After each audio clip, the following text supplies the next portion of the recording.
तो friends welcome to our channel Medico Classes. और आज का जो वीडियो होने वाला है वो वीडियो होने वाला है सिंथेसिस ऑफ हेमोग्लोबिन। ठीक है, तो सिंथेसिस होने वाला है किसका? हेमोग्लोबिन का। तो अभी तक हम लोग बेसिक क्या देखा था, हेमोग्लोबिन का डिफिनेशन वगैरह देखा था पिछले वीडियो में। ठीक है, तो चलो हेमोग्लोबिन का डिफिनेशन देखा, नॉर्मल वैल्यूज देखा, एडल्ट्स में मेल कुछ ऑक्सीजन कैरिंग कैपेसिटी के बारे में पढ़ा, फंक्शंस ऑफ हेमोग्लोबिन देखा हमने, प्री हेमोग्लोबिन के बारे में बताया, उसके डिसएडवांटेजेस आपको जो मेन बताए हैं वो सारे याद रखना। Now come to the synthesis of haemoglobin. देखो ये इज अ लॉन्ग क्वेश्चन भी आ सकता है, बहुत इंपॉर्टेंट है। ठीक है, तो मैंने कोशिश की है कि मैं बहुत अच्छे से समझाऊँ आपको, जिससे आपको अच्छे से समझ में आए। तो देखो ये स्टार्ट होता है that is in the pre erythroblastic stage. देखो नाम से क्लियर है, सॉरी प्रो यूरेथ्रोब्लास्टिक स्टेज। ठीक है, तो ये आपको हम लोग स्टेज जब बताने लगेंगे ना, हेमोपोइसिस जब हम लोग पढ़ेंगे, जब मतलब ब्लड सेल्स का फॉर्मेशन पढ़ेंगे, तो उसमें आपको प्रो यूरेथ्रोब्लास्टिक स्टेज होता है, वहाँ पे ये स्टार्ट होता है। ठीक है, it appears in the intermediate normoblastic stage only. ठीक है, अब देखो क्या है ना, जब आप लोग पढ़ोगे प्रो नॉर्मोब्लास्ट, इंटरमीडिएट नॉर्मोब्लास्ट, समझे, बहुत सारे नॉर्मोब्लास्ट होते हैं। Early normoblast, intermediate normoblast, late normoblast. तो जब हम लोग आरबीसी का इरिथ्रोपोइसिस पढ़ेंगे तो उसमें आपको ये मालूम पड़ेगा। तो आपको पता होना चाहिए कि जो आरबीसी का फॉर्मेशन होता है उसमें जो एक स्टेज होता है, अभी बस इतना जान लो, स्टेज होता है that is known as the intermediate normoblastic stage. उसमें ही हीमोग्लोबिन की सिंथेसिस शुरुआत होती है, अपियर होती है वहीं पे।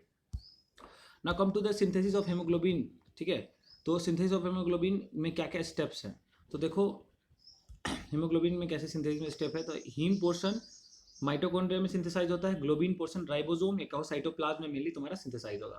तो तुमको इसको लिखना है इस तरीके से, नोट्स बना के अपने से तुमको लिखना है कि synthesis of haemoglobin takes place in the two areas. The major portion of the heme portion is synthesized in the mitochondria and the globin portion are synthesized in the ribosomes or the cytoplasm. Okay, now come to the portion हम लोग देखते हैं। देखो सबसे पहले क्या करते हैं हम लोग, सक्सिनाइल कोएंजाइम लेते हैं और ग्लाइसिन लेते हैं। सक्सिनाइल कोएंजाइम और ग्लाइसिन जैसे ही कंबाइन करता है, then with the help of the enzyme ALA synthetase, and that ALA is named aminolevulinic acid. Aminolevulinic acid के प्रेजेंस में, अमीनोलिवेनिक एसिड सिंथेज के प्रेजेंस में ये रिएक्शन होती है, that succinyl CoA plus glycine is from the aminolevulinic acid, delta aminolevulinic. तो अभी आप अमीनोलिवेनिक याद रखो, बाद में आप इसको हम लोग ALA भी लिख सकते हैं। तो आप लोग समझ रहे हो ALA सिंथेज है तो ALA बनाएगा। तो अभी चलो आपने क्या किया, आपने चुपचाप सक्सिनाइल कोएंजाइम ए लिया, सक्सिनाइल कोए को लिया और किससे ऐड कराया, आपने ग्लाइसिन के साथ लिया। और ग्लाइसिन के साथ लेते हैं क्या बन गया, ALA सिंथेसेज, हमने एंजाइम लिया था, ALA सिंथेटेज एंजाइम था, और then formation of ALA aminolevulinic acid form हो गया। तो ये स्टेप आपका क्लियर हो गया, ये स्टेप माइटोकॉन्ड्रिया में हो रहा है, ध्यान रखना। अब क्या होता है ना, माइटोकॉन्ड्रिया से ये स्टेप अब हम लोग ने ALA बनाया और हम माइटोकॉन्ड्रिया से बाहर निकालेंगे इसको। तो इस अब हम लोग ALA को क्या करते हैं, इस एरो को देख रहे हो, ये साइटोप्लाज्म की ओर जा रहा है। तो हमने 2 मॉलिक्यूल ऑफ साइटोप्लाज्म, ठीक है, ये पूरा 2 मॉलिक्यूल हुआ था। ठीक है, 2 मॉलिक्यूल हुआ था, तो यहाँ से 2 मॉलिक्यूल ही बना था अमीनोलिवेनिक एसिड। तो ये 2 मॉलिक्यूल को हमने भेज दिया कहाँ पे, साइटोप्लाज्म में। तो साइटोप्लाज्म में भेजा 2 मॉलिक्यूल ऑफ अमीनोलिवेनिक एसिड यानी ALA। तो ये ALA जो था ना, जो हमने साइटोप्लाज्म में भेजा था 2 मॉलिक्यूल्स ऑफ अमीनोलिवेनिक एसिड, ये क्या हुआ कि जो ALA था वो इन द प्रेजेंस ऑफ ALA डिहाइड्रेटेज है, डिहाइड्रेटेज के प्रेजेंस में इट इज कन्वर्टेड इनटू पॉर्फोबिलिनोजन। ठीक है, पॉर्फोबिलिनोजन, तो इसको याद रखो, PP बिलिनोजन, PPB मतलब पॉर्फोबिलिनोजन, पॉर्फो PP का मतलब पॉर्फोबिलिनोजन। इसे देखो क्या है ना, बड़ा बड़ा वर्ड को ना तोड़ तोड़ के याद करो, तभी वो याद रहता है। With the help of enzyme ALA डिहाइड्रेटेज, कौन सा एंजाइम है, ALA डिहाइड्रेटेज के प्रेजेंस में ये तुम्हारा जो ALA है मतलब aminolevulinic acid, 2 molecules of aminolevulinic acid is converted to the PPB मतलब पॉर्फोबिलिनोजन। अब देखो, अब with the help of the enzyme porphobilinogen synthase के प्रेजेंस में अब क्या होगा, अब हम इस सारे को हटाते हैं। ठीक है, अब जो ये पॉर्फोबिलिनोजन है, ये तुम्हारा पॉर्फोबिलिनोजन सिंथेज के एंजाइम के प्रेजेंस में अब ये PPB है। PPB को हमने बना दिया, हमने कैसे बनाया था, हमने सक्सिनाइल को एंजाइम के 2 मॉलिक्यूल लिए थे, उसको कंबाइन कराया था हमने किससे, ग्लाइसिन के साथ, और ग्लाइसिन के साथ कंबाइन कराने से हमें क्या मिला था, with the help of enzyme ALA synthase delta aminolevulinic acid, 2 molecules बने, 2 मॉलिक्यूल को साइटोप्लाज्म में भेजा, अमीनोलिवेनिक एसिड को हमने ALA डिहाइड्रेटेज के प्रेजेंस में रिएक्ट कराया, then its give to the porphobilinogen, and porphobilinogen with the help of the porphobilinogen synthase, ठीक है, के प्रेजेंस में सिंथेज, हम यहाँ पर सिंथेज इसलिए लिख रहे हैं, सिंथेज के प्रेजेंस में इट कन्वर्ट टू यूरो पॉर्फोबिलिनोजन। मतलब क्या हुआ, यूरो PPB, यूरो पॉर्फोबिलिनोजन। देखो इसको थोड़ा साफ से लिख देते हैं क्या, यूरो PPB। तो यूरोपोर्फोबिलिनोजन, तो यूरोपोर्फोबिलिनोजन के प्रेजेंस में कन्वर्ट हो गया अमीनोलिविनिक एसिड जो था, ठीक है, एएलए डिहाइड्रेटेज के प्रेजेंस में क्या हुआ था, पीपीबी बना था पोर्फोबिलिनोजन। अब नाउ पोर्फोबिलिनोजन फर्दर कन्वर्टेड तो यूरोपोर्फोबिलिनोजन, ठीक है। अब वन यूरोपोर्फोबिलिनोजन वन, ये यूरोपोर्फोबिलिनोजन वन, अब हमारा प्रोडक्ट मेन ये हो गया। जैसे हमने अभी पीछे तक पढ़ा तो सबको हटाते आए थे, अब हम लोग इस पे आएंगे वापस से। अब हमारा क्या बन चुका है, यूरो पी वन, मतलब क्या, यूरो पोर्फोबिलिनोजन वन हमारा बन चुका है। नाउ अब हम लोग in the help of enzyme, same ही नाम होगा, इसमें आ जाएगा कोसिंथेज, कोसिंथेज के प्रेजेंस में, कोसिंथेज के प्रेजेंस में इसको रिएक्ट कराएंगे, देन ये बनेगा सेम यूरो पीपीबी, मतलब क्या हो गया, यूरो पोर्फोबिलिनोजन 2 में कन्वर्ट होगा। स्टार्टिंग से आ जाओ, succinyl co A reacted with glycine in the presence of ALA synthase, क्या बना, अमीनोलिविनिक एसिड। साइटोप्लाज्म माइटोकॉन्ड्रिया में था, माइटोकॉन्ड्रिया कहां भेज दिया, साइटोप्लाज्म में। साइटोप्लाज्म में गया कौन सी, दो molecules of aminolevulinic acid in the presence of ALA dehydratase, किसमें कन्वर्ट हुआ, PPB porphobilinogen with the help of enzyme porphobilinogen synthase के प्रेजेंस में। ये पोर्फोबिलिनोजन क्या हुआ, यूरोपोर्फोबिलिनोजन 1 में हुआ, मतलब यूरो पीपीबी 1 में टूटा। With the help of enzyme euro PPB 1 को सिंथेज, ये कन्वर्ट किस में हुआ, यूरो पीपीबी 3, ठीक है, यूरो पीपीबी 3 में कन्वर्ट हुआ। अब देखो यूरो पीपीबी जो तुम्हारा 3 कन्वर्ट हुआ with the help of the enzyme D carboxylase, ठीक है, ये डी कार्बोक्सिलेज के प्रेजेंस में, मतलब क्या होगा, इसमें से एक CO2 बाहर निकल जाएगा। अब हमारा देखो, हम फिर से वही लिखेंगे जैसे सबको लिखते थे हटाते हुए, यूरो पीपीबी3 को हम लोग क्या करेंगे, DCO2 मतलब डी कार्बोक्सिलेज, डी कार्बोक्सिल का मतलब होता है DCO2, मतलब CO2 को निकालेंगे बाहर, और ये कन्वर्ट होगा कॉप्रो पोर्फायरिनोजन, क्या होगा, देखो कॉप्रो, इसको 2 वर्ड में तोड़ो, कॉप्रो प्लस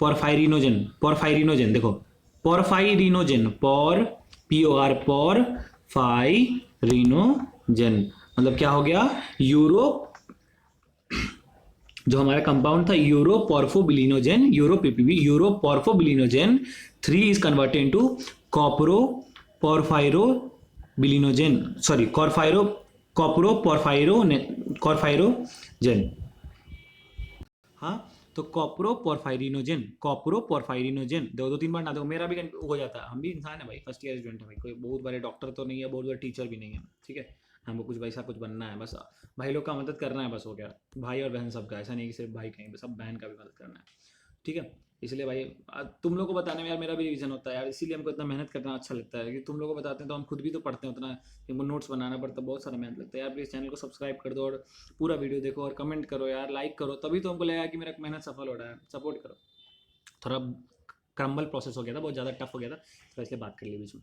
तो हमने क्या बताया, कॉप्रो, ठीक है, कॉप्रोपोर्फायरिनोजन 3 तुम्हारा बना था कौन सा, यूरो पीपीबी जब 3 हम लोग किए थे, मतलब यूरो पोर्फायरोबिलिनोजन 3 को हम लोग डिकार्बोक्सिलेज के प्रेजेंस में कराया, तो क्या बना, कॉप्रोपोर्फायरिनोजन को वापस से कहाँ भेज दिया, माइटोकॉन्ड्रिया में।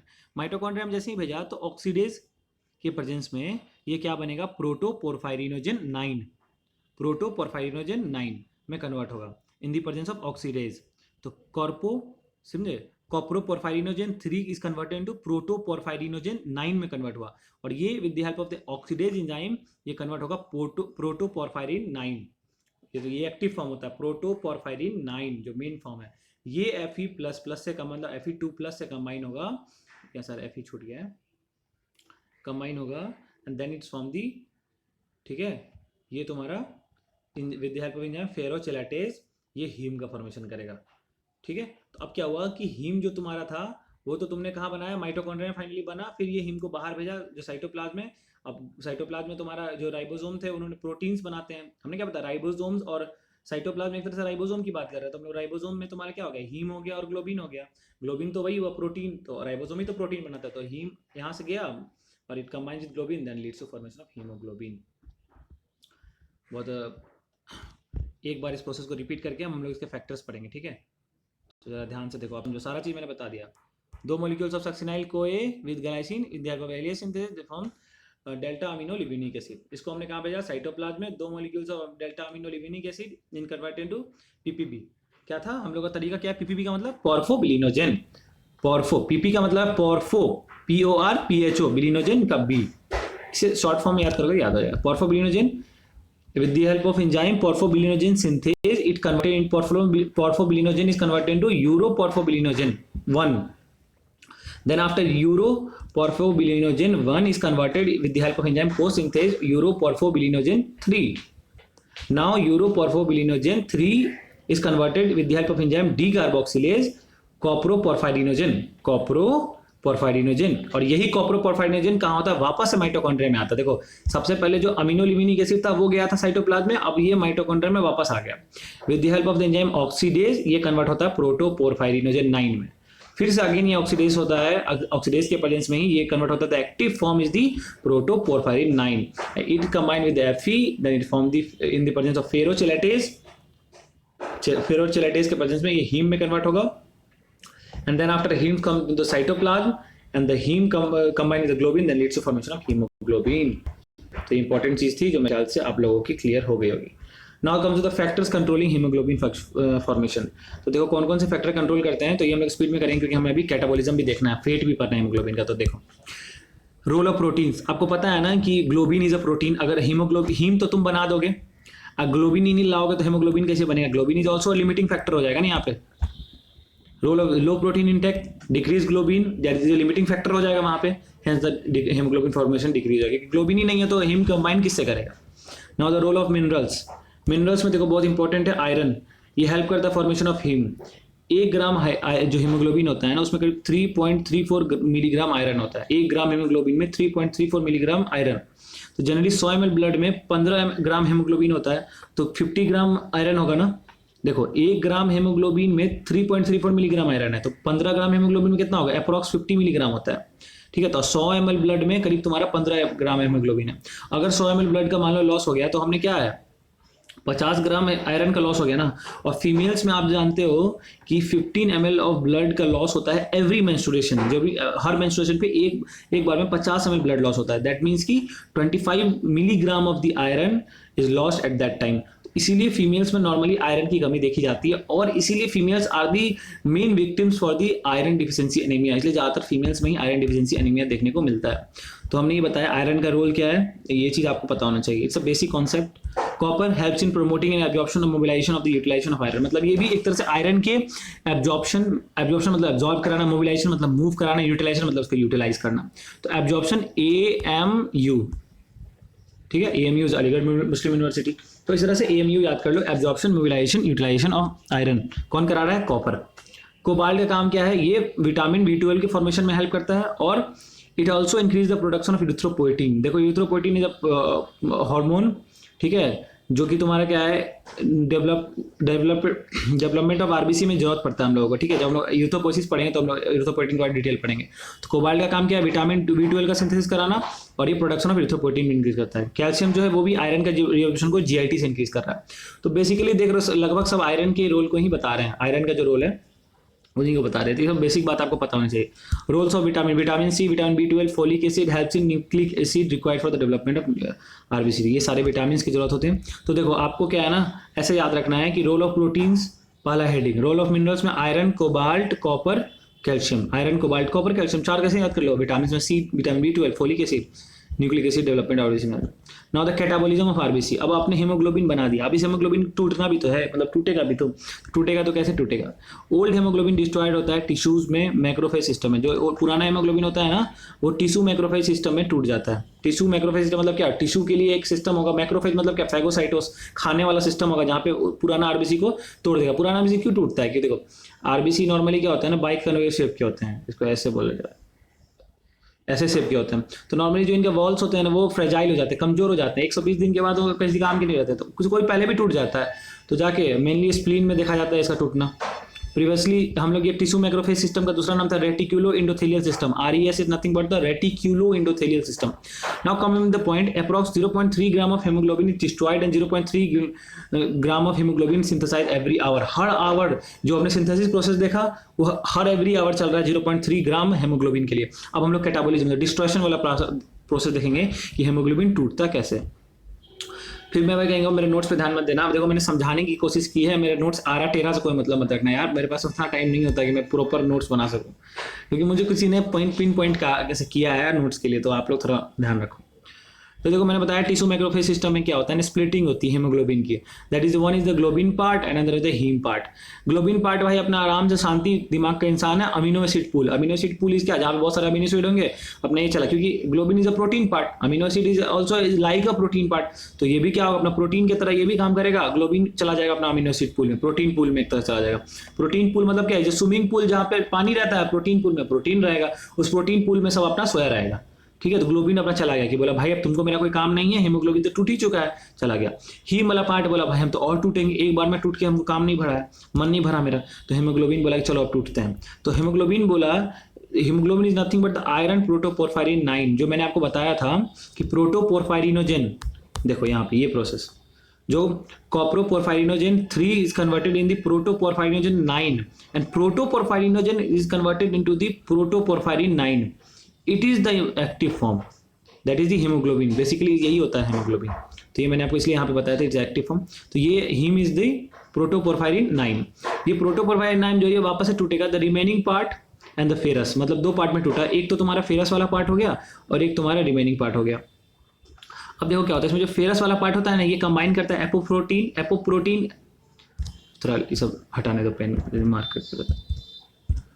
नाउ कम टू दिस, ये तुम्हारा जो Fe2+ वाला पार्ट है ये कंबाइन करेगा एपोफेरेटिन। एपोफेरेटिन is nothing but a tissue protein, एक प्रोटीन है जिसे क्या करेगा ये Fe2+ कंबाइन कर लेगा, और ये कंबाइन करने के बाद क्या होगा ना, देखो कहाँ जा रहा है, इट इज सॉरी एरो लगता है मेरा ऐसे उल्टा बन गया, इधर एरो नहीं होगा, ऐसे होगा, ये रीयूज होगा for the synthesis of haemoglobin. वापस से ये एपोफेरस क्या होगा, it is use in the, ये चला जाएगा हेमोग्लोबिन को सिंथेसाइज करने के लिए। देख रहे हो ये एरो यहाँ जा रहा है, हेमोग्लोबिन को सिंथेसाइज करेगा, मतलब ये Fe2+ क्या हो गया, कंबाइन कर गया किससे, एपोप्रोटीन से कंबाइन करके क्या बना दिया, फेरेटिन, जो लीवर में जाके स्टोर हो जाएगा।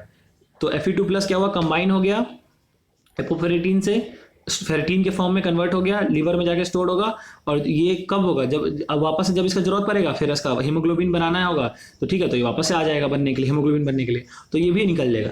अब देखो जो हीमोग्लोबिन आयरन के बाद वाला जो कुछ पार्ट बचता है, that is the remaining part, उसको हम लोग ऑक्सीडाइजेशन कराते हैं by the haem oxygenase. Haem oxygenase के प्रेजेंस में वो ऑक्सीडेशन होता है, that oxidation leads to formation of biliverdin. Biliverdin is nothing but the tetrapyrrole straight chain free from globin and iron. देखो जब आप लोग अगर हेमोग्लोबिन का स्ट्रक्चर देखे होगे तो आप लोग को ये चीज़ देखने को मिला होगा कि वहाँ टेट्रापायरोल रिंग होता है हेमोग्लोबिन में। ठीक है, जो हीम वाला पार्ट होता है ना, उसमें तुम्हारा टेट्रापायरोल रिंग होता है। ठीक है, तो टेट्रापायरोल मतलब क्या, 4 पायरोल स्ट्रक्चर्स होंगे वहाँ पे, तो तुमको टेट्रापायरोल एक स्ट्रेट चेन देखने को मिलेगा जहाँ पे ग्लोबिन और आयरन दोनों एब्सेंट होगा, that is the biliverdin.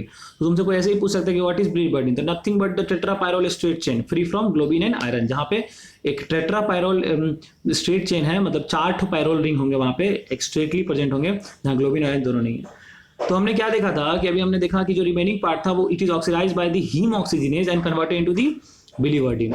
Now the biliverdin also reduced by the biliverdin detectase, एक एंजाइम है बिलीवर्डिन डिटेक्टेज जो इसको रिड्यूस करेगा, कन्वर्ट कर देगा बिलीरुबिन, जो कि क्या होता है बाइल के थ्रू एक्सक्रीट हो जाता है। चलो टाइम बहुत ज़्यादा हो गया, 18 मिनट हो गया, लंबा वीडियो हो जाएगा, तो आप लोग देखोगे नहीं, चैनल को पीछे कर दोगे, मेरा चैनल पीछे कर दो, कोई नहीं, समझो एक बार वापस फिर भी स्पीड में बताता हूँ। हेमोग्लोबिन स्प्लिट किया टिश्यू मैक्रोफेज सिस्टम से ग्लोबिन और हीम पार्ट में। ग्लोबिन बोला हम चले अमीनो एसिड पूल में, वापस से निकाल लिया। हीम वाला पार्ट बोला कि हम हैं आयरन प्रोटोपोरफायरिन 9 जो मेरा नाम है, इसको 2 पार्ट में तोड़ोगे तो एक होगा फेरस वाला पार्ट जो कंबाइन करेगा एपोफेरेटिन से और कन्वर्ट करेगा, नाम होगा कन्वर्ट करके क्या बनाएगा फेरेटिन, एंड ये जो क्या होगा कहाँ होगा, ये वापस से चला जाएगा, ये लीवर में स्टोर रहता है फेरेटिन। ठीक है, और ये फेरस वाला पार्ट कहाँ चला जाएगा, वापस से ये चला जाएगा हेमोग्लोबिन के पास। ठीक है, जो हेमोग्लोबिन के पास चला, मतलब ये वापस से हेमोग्लोबिन, ये फेरेटिन जो होता है वो लीवर में स्टोर हो गया, अब वापस से जब हेमोग्लोबिन बनाना होगा तो वापस से इसका यूज हो जाएगा। ठीक है, तो दैट्स वाई इस वाले एरिया को ऊपर की तरफ ले गए हैं। ठीक है, सॉरी मैं बाहर कर, ये वाला एरिया को ऊपर ले गया, इसका मतलब है कि फेरस को किधर लेके जा रहा है, फेरस फेरेटिन के फॉर्म में होकर स्टोर होता है। ठीक है, now the remaining part is oxidised by the haem oxygenase, तो क्या बना biliverdin. Biliverdin is nothing but the tetrapyrrole straight chain free from globin and iron. Now it is further reduced by the biliverdin reactase, तो bilirubin बना दिया एस्केटिन bile. ठीक है, जब हम लोग जॉन्डिस पढ़ेंगे ना तो इसके बारे में बहुत अच्छे से पढ़ेंगे, फिर जॉन्डिस में और मजा आएगा पढ़ने में, बहुत मजा आता है जॉन्डिस में 3 टाइप पढ़ेंगे जॉन्डिस के, pre hepatic, hepatic, post hepatic, तो डोंट वरी। तो इसके बाद हम लोग नेक्स्ट चैप्टर आएगा, नेक्स्ट वीडियो आएगा हेपेटिशन हेमोग्लोबिन, तो वीडियो एंजॉय करो।